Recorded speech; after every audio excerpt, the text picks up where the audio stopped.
The snow fell quietly that December evening as Marcus Hayes stood at the empty bus stop on Fifth Avenue.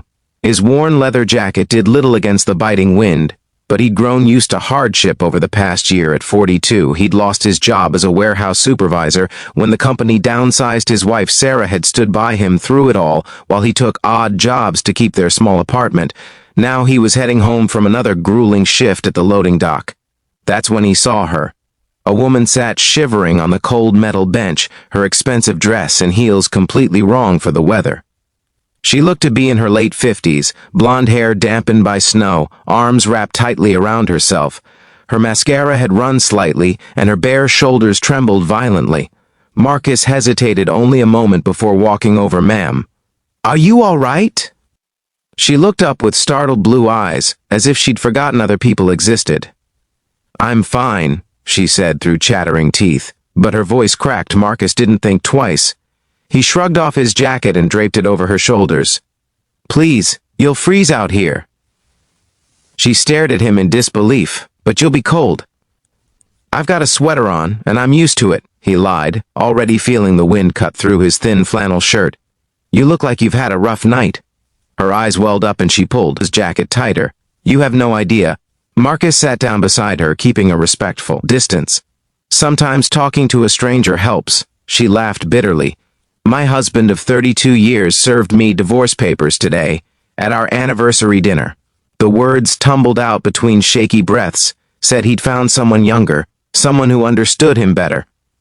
Marcus felt his chest tighten. He knew that kind of betrayal, though his had been different. "I'm sorry," he said quietly. "That's cruel. Especially today of all days. I built everything alongside him," she continued, staring at the falling snow. "Our company, our life, our home, and he just decided I wasn't enough anymore." They sat in silence as the snow gathered on their shoulders. Finally, Marcus spoke. "My father used to say that people show you who they really are when things get hard. Sounds like he showed you he wasn't worth the years you gave him." She turned to look at him with fresh tears. "But what do I do with all those years now?"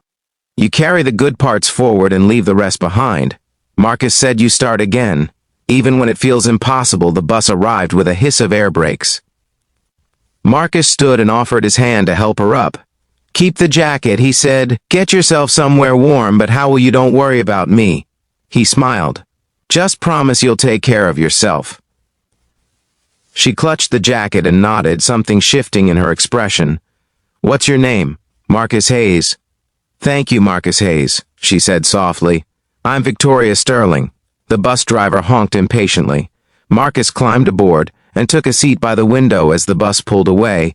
He watched Victoria standing there in his old jacket, looking somehow stronger than when he'd found her 3 weeks past. Marcus had forgotten about that snowy evening until he received a certified letter at his apartment. Inside was a formal job offer from Sterling Industries, one of the largest logistics companies in the state. The position was Director of Operations with a salary that made his hands shake. A handwritten note was attached.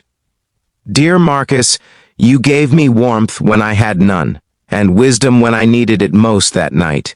You reminded me that kindness still exists, and that starting over is possible. I did some research and learned about your background in logistics. We need good people, people with heart. This isn't charity, it's recognition. Please consider joining us. With gratitude, Victoria Sterling."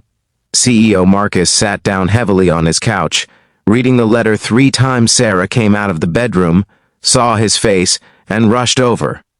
"What is it? What's wrong?" He handed her the letter. Unable to speak, she read it, and her eyes went wide. "Marcus, this is that woman from the bus stop.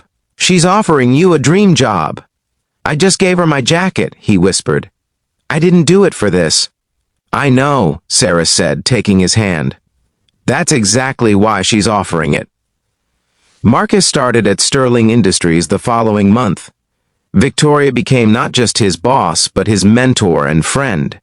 She'd filed for divorce and was rebuilding her life with fierce determination. Over coffee one morning, she told him that night, "I was ready to give up.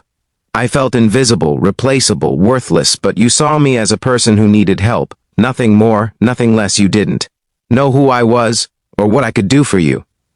You just saw someone suffering, and you acted. Marcus stirred his coffee thoughtfully. My mother always said, we're put in each other's paths for a reason. Victoria smiled. She was right. You reminded me of my own strength that night, and now I get to help you find yours. 2 years later, Marcus stood beside Victoria as they cut the ribbon on a new community center. It provided job training and support for people who'd lost employment. They built it together. Two people who understood what it meant to start over. As the crowd applauded, Victoria leaned over and whispered, "Still have that old jacket?" Marcus laughed. "Sarah made me keep. It says it's the luckiest piece of clothing we own." "It wasn't luck," Victoria said firmly. "It was kindness, and kindness always comes back around." The snow began to fall again, gentle and quiet, just like that night at the bus stop. But this time, neither of them was cold. If this story touched your heart, please like, share, and subscribe.